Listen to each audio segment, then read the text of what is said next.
Les contes et légendes contiennent la sagesse de l'Afrique. Ils sont le voile qui recouvre les secrets de la tradition.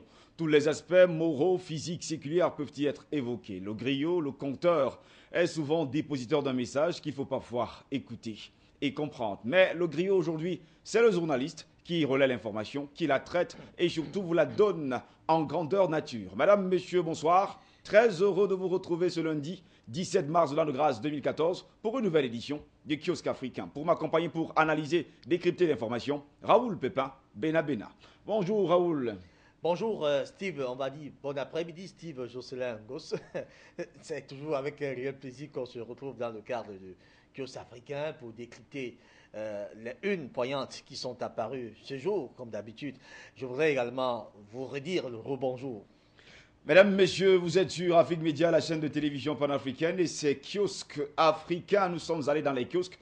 Nous sommes allés également sur les marchands de journaux pour avoir les meilleures unes qui ont retenu notre attention au cours de cette journée de lundi. C'est un début de semaine qui commence, c'est une nouvelle journée, mais surtout de nouvelles informations traitées par nos confrères de la presse écrite africaine. Vous le savez déjà, la nourriture de l'esprit, c'est l'information. Quand cette information manque, on parle de constipation mentale. Par conséquent, on s'accroche aux rumeurs, à un langage ordurier, cartésard et bien d'autres choses qu'on ne saurait citer ici. N'oubliez surtout pas la connaissance. C'est le pouvoir. Commençons déjà par la première une. Equila Africa. Simbi Kangwa condamné à 25 ans de réclusion criminelle au procès historique du génocide rwandais. C'est ce que rapportait en tout cas Equila Africa dans sa parution de ce lundi. Ce dernier a été condamné pour son rôle dans le génocide au terme d'un procès jugé historique et qui s'est tenu du côté de Paris. C'est en Hexagone en France.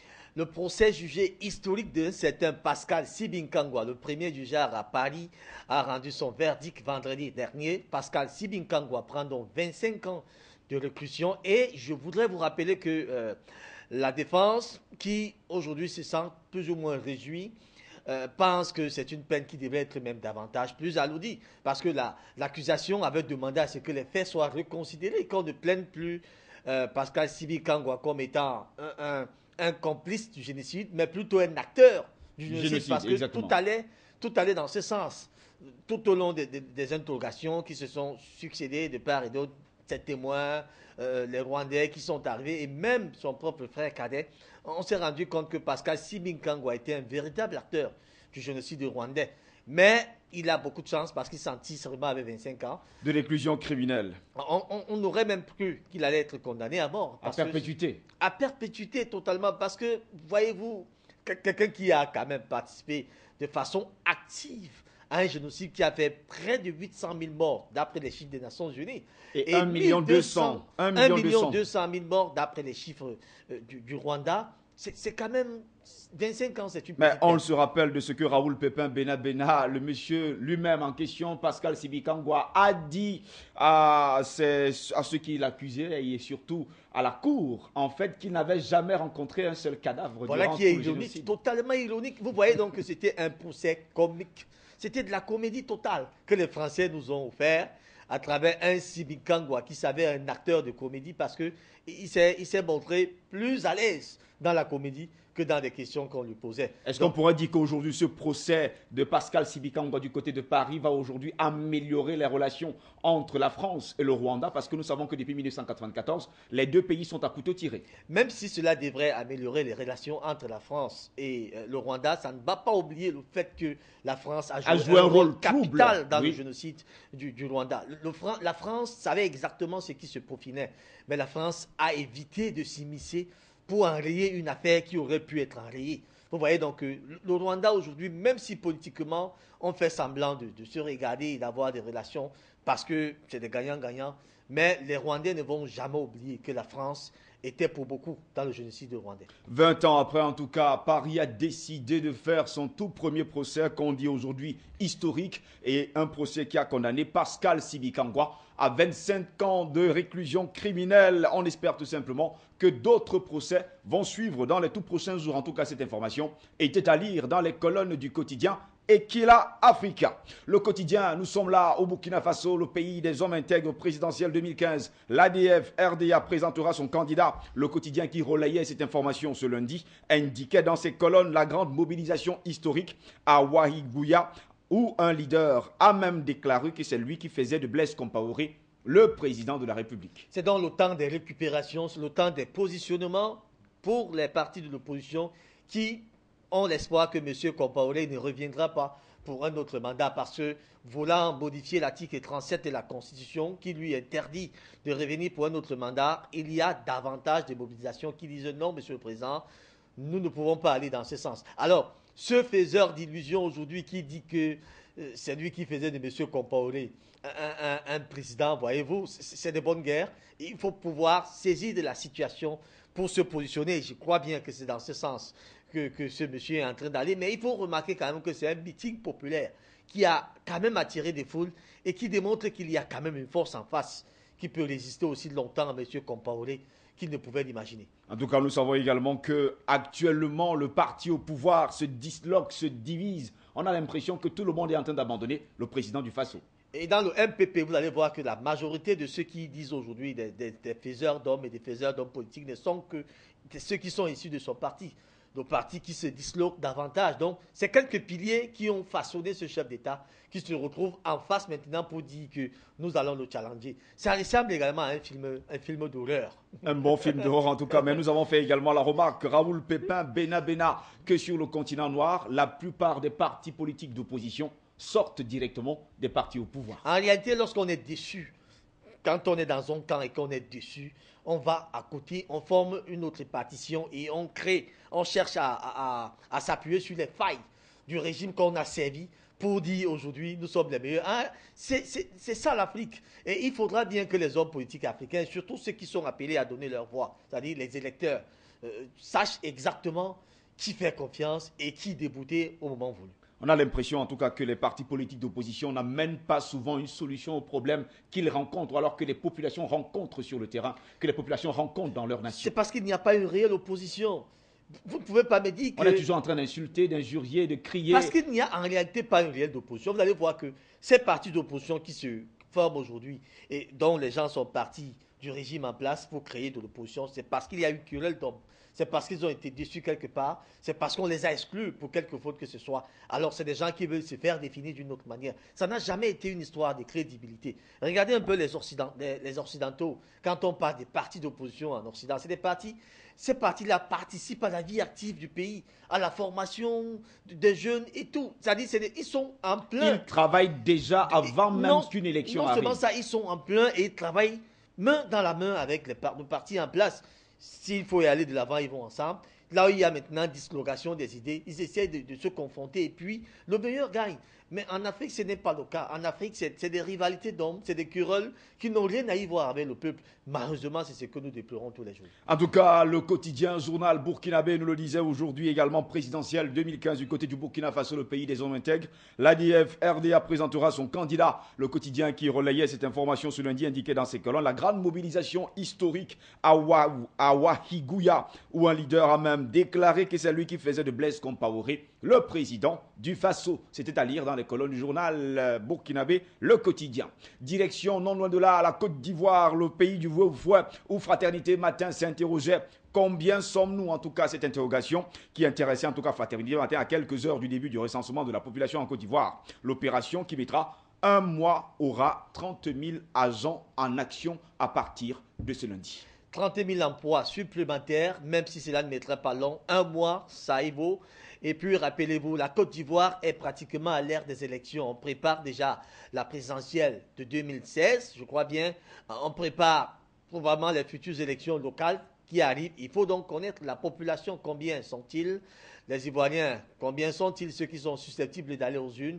Il faut maîtriser ces chiffres pour pouvoir enrayer tout au moins à 80% les cas de corruption, les cas de fraude qui entraînent parfois des situations telles qu'on a vécues en Côte d'Ivoire, même encore en 2010 avec cette crise de post-électorale. Oui. Donc, ça a créé...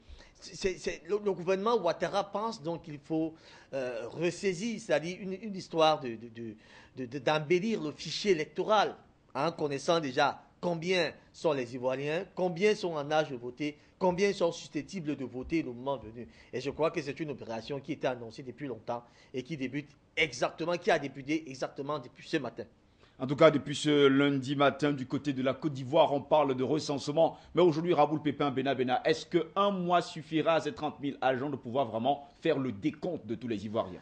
on a peut-être pensé qu'un mois, c'était évident parce que, voyez-vous, j'imagine que ceux qui ont donné cette date ont pris toutes les dispositions nécessaires. C'est quand même 30 000 agents qui sont Sur le repartis terrain, sur le oui. terrain. Donc, si on fait une très bonne répartition de ces 30 000 agents, il est possible que toute la Côte d'Ivoire soit visitée en un mois. Parce que, voyez-vous, c'est des gens qui ne vont pas aller tout au moins à pied. Il y a des moyens qui sont mis à leur disposition pour effectuer ce travail, peut-être de jour comme de nuit.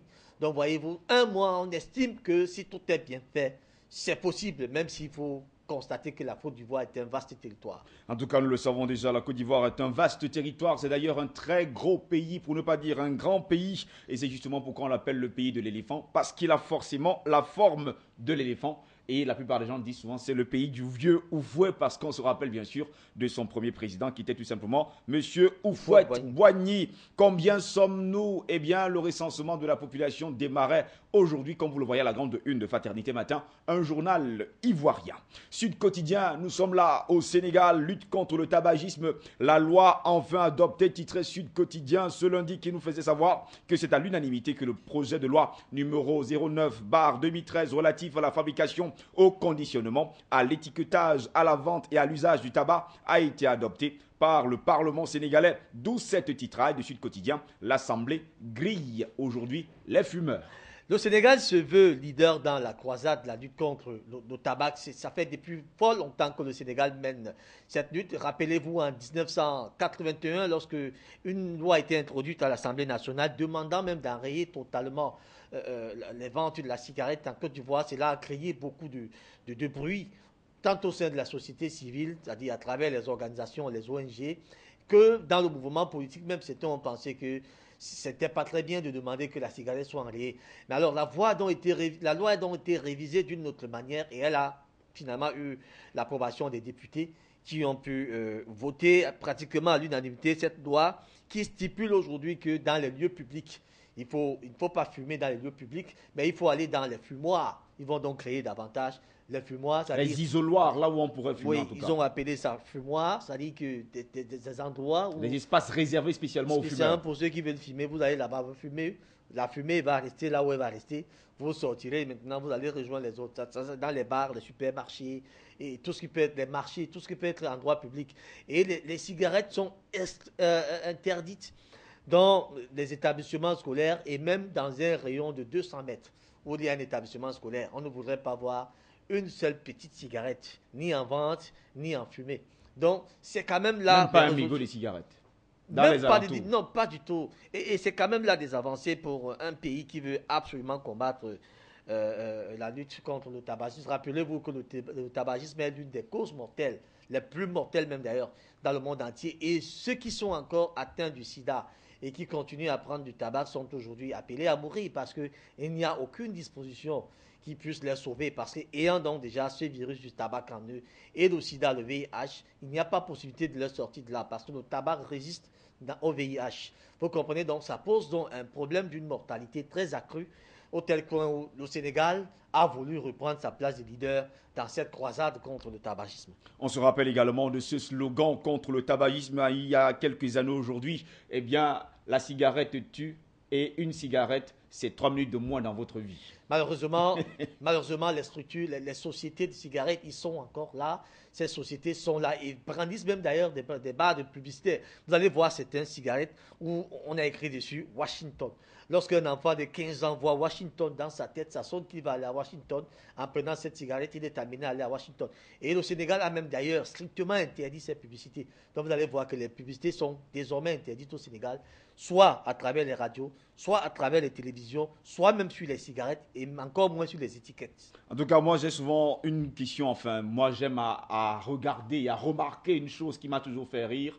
Sur chaque paquet de cigarettes, il est écrit la cigarette nuit gravement à la santé. Mais malheureusement, on vous en vend. Mais on en vend quand même. Et les gens prennent. Et les gens continuent quand même à fumer alors qu'il est écrit la cigarette nuit gravement à la santé. Et on continue quand même d'en fabriquer, en tout cas pour le Sénégal, ces choses dites, ces choses faites. En fait, La messe est dite et il ne faut plus en tout cas que le monde entier, en tout cas les places publiques puissent savoir des cigarettes, lutte contre le tabagisme. La loi enfin adoptée, titre en tout cas Sud Quotidien, qui nous faisait savoir que c'est l'unanimité que le projet de loi numéro 09/2013 relatif à la fabrication, au conditionnement et à l'étiquetage, à la vente et à l'usage du tabac a été adopté par le Parlement sénégalais, d'où cette grande une du quotidien sénégalais. Eh bien, l'Assemblée grille les fumeurs. Kaloum Presse, affaire surfacturation. Les plaignants souhaitent une enquête parlementaire. Selon Kaloum Presse, 2 ministres guinéens en fonction et le directeur national de l'entretien routier se rendent poursuivis pour complicité et d'abstention délictueuse, faux en écriture, détournement de deniers publics et surtout corruption. L'Institut de recherche sur la démocratie et l'état de droit, le mouvement africain pour la défense des droits de l'homme et de la gouvernance, et Maître Labile Michel Soromou ont décidé enfin de poursuivre ces 2 ministres pour certainement tentative de corruption à travers la surfacturation. Vous voyez donc que c'est un geste qui amène par exemple à l'État de la Guinée-Conakry de prendre acte du fait que son gouvernement est enflé des gens qui font encore dans la corruption, la totale corruption. Et ça fait extrêmement mal lorsque c'est les organisations de la société civile et un avocat dit d'une cour qui décide comme ça de suivre 2 personnes qui sont susceptibles d'être poursuivies par la justice de par la surfacturation et qui engrange des actes de corruption qui sont combattus fort longtemps par le président Alpha Condé. Vous voyez donc que ça pose un problème sérieux. Et dans ce sens, la plume d'Aliou Diallo nous dit clairement que la Guinée est dans la bonne route. En tout cas, on fait déjà un clin d'œil à M. Aliou Diallo qui a écrit bien sûr cet article dans la parution de Kaloum Presse cette journée. Affaire sur facturation, les plaignants souhaitent une enquête parlementaire. Selon Kaloum Presse, 2 ministres guinéens en fonction et le directeur national de l'entretien routier se rendent poursuivis pour complicité, abstention délictueuse, faux en écriture, détournement de deniers publics et surtout corruption. Nous allons également faire un clin d'œil à notre rédacteur en chef de Kaloum Presse, M. Eli Ounia Kamara. Il faut dire préciser par ailleurs que Kaloum Presse est un de nos partenaires dans la grande tribune qui se passe tous les samedis entre 10h30, 12h heure d'Afrique centrale et surtout 9h30 temps universel.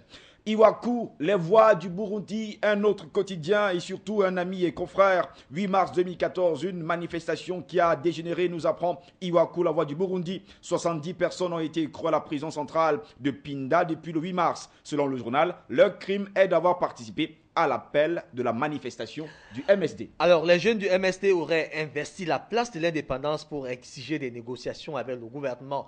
S'il faut revenir en arrière, il y a quelques semaines, là-bas, des jeunes du MSD, je crois, les jeunes du MSD avaient déjà subi quelques affronts avec la police de par une manifestation de protestation qui avait donc été organisée pour protester contre le gouvernement en place qui, paraît-il, ne permet pas une libre expression. Donc, le jeu démocratique est totalement touffu pour le moment encore au Burundi, d'après nos amis d'Iwaku, les voix du Burundi. Alors, la manifestation du 8 mars servait donc déjà d'un alibi pour permettre à cette jeunesse d'exprimer aux yeux du monde clairement leurs revendications et surtout de pousser au gouvernement à négocier avec eux.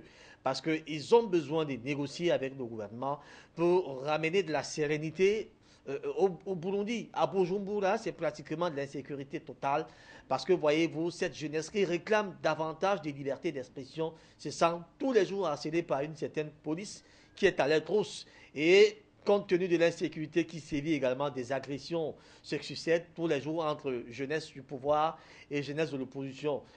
Vous allez vous rappeler que l'UPRONA, qui est comme le principal parti d'opposition oui, au Burundi, n'est pas pratiquement en toute aisance parce que tous les jours, il y a des affrontements entre la police et certains de ses membres parce que voulant étouffer la démocratie.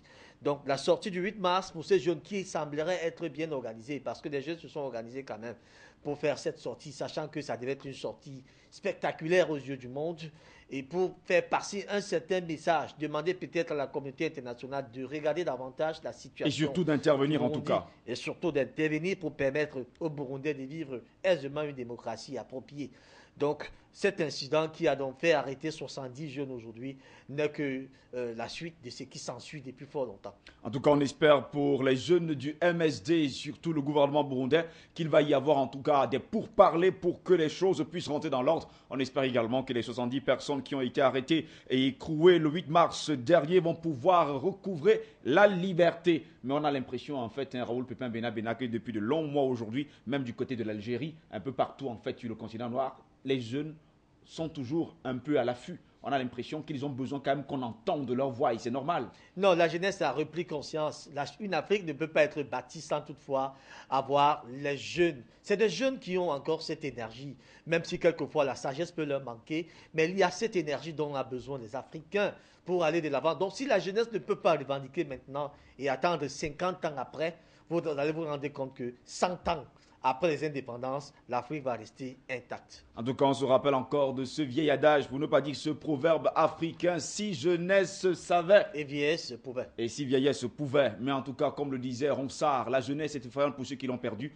ou qui sont susceptibles de la perdre. Tout à fait. En tout cas, c'est à lire dans les colonnes du quotidien Iwaku, les voix du Burundi. Mutation, nous sommes là au Cameroun, en Afrique centrale. La police saute sur le domicile d'Ateba et Yéné. C'était le titre qu'a choisi, en tout cas, Mutation dans sa parution de ce lundi. Le journal nous faisait savoir que c'était au cours d'une conférence de presse que sa famille aurait décidé, en tout cas, d'organiser. Charles Ateba Yéné vivait dans une localité au Cameroun qu'on appelle Mfou, je crois, c'est dans l'Amofou et Afamba. Le chef-lieu d'ailleurs du département de l'Amofou à Afamba, Mfou, c'est là-bas où résidait l'éminent membre du comité central, malheureusement décédé, je crois, le 25 février dernier. Alors, il est donc arrivé que les obsèques qui vont s'organiser dans les prochains jours ont nécessité à ce qu'une conférence de presse soit formellement organisée pour que les journalistes sachent exactement le programme des obsèques et aller publier à travers leurs journaux pour que le Cameroun tout entier sache à quel moment et comment on va enterrer Charles Ateba Yéné. Il se pourrait donc que la manifestation qui se tenait dans son domicile privé n'avait pas eu d'accord des pouvoirs publics. Et d'où ces policiers qui sont arrivés dans son domicile et ont demandé à ce que les responsables aillent d'ailleurs chercher l'autorisation du sous-préfet de la localité.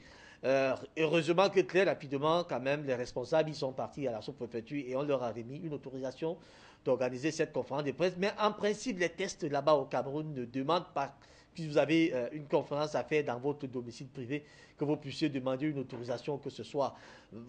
Ça a été vu par l'ensemble des journalistes qui étaient là comme étant un abus de pouvoir, une autre violation des droits de l'homme dans ce pays qu'on appelle le Cameroun, qui a d'abord été dénoncé par les États-Unis d'Amérique à travers leur département d'État sur les axes des actions commises par rapport aux droits de l'homme dans ce pays. Mais tout est rentré dans l'ordre et puis le programme de Charles Ateba Yéné a été clairement édifié. Et même si le responsable, la famille a dit, même s'ils n'ont pas de l'argent, ils porteront le corps sur la tête et ils iront l'enterrer à Bikoka, dans sa région d'origine. Dans son village natal. Dans son village natal et il va reposer en paix. Quant à la question de savoir s'il y avait quelques autorités qui étaient interdites d'y être, le responsable, la famille a dit, Charles Ateba Yéné, c'était un homme ouvert, donc tout le monde peut se rendre à ce respect. En tout cas, tout le monde pourra se rendre aux obsèques de Charles Ateba Yéné. En tout cas, comme le lisait le quotidien Mutation de Xavier Messeux, la police saute sur le domicile d'Ateba Yéné. C'était le titre, en tout cas, choisi par nos confrères. Le journal nous faisait savoir que c'était au cours d'une conférence de presse que sa famille aurait décidé d'organiser. C'est justement pourquoi la police y a fait un tour. Mais nous savons que ce n'était pas une manifestation. Parce que normalement, si on l'envoie, on va voir le sous-préfet. On doit en fait aller voir pour une recommandation en réalité, pour la loi un appel à manifester. La loi parle d'informer. Faites juste, vous informez juste que nous allons faire telle chose. Vous n'avez pas besoin qu'on vous dise oui, faites ou bien n'en faites pas. En réalité, il y a cet abus de pouvoir qui surprend souvent, très souvent. Lorsque les tests sont mis en place, certains y arrivent, décident de bafouer ces tests et en faire à leur tête. Voilà pourquoi le Cameroun est coupe de temps en temps. Parce qu'il y a des gens que le chef de l'État du Cameroun fait confiance, mais lorsqu'ils arrivent à ce poste-là, ils estiment qu'ils sont plus chefs d'État que le chef d'État lui-même.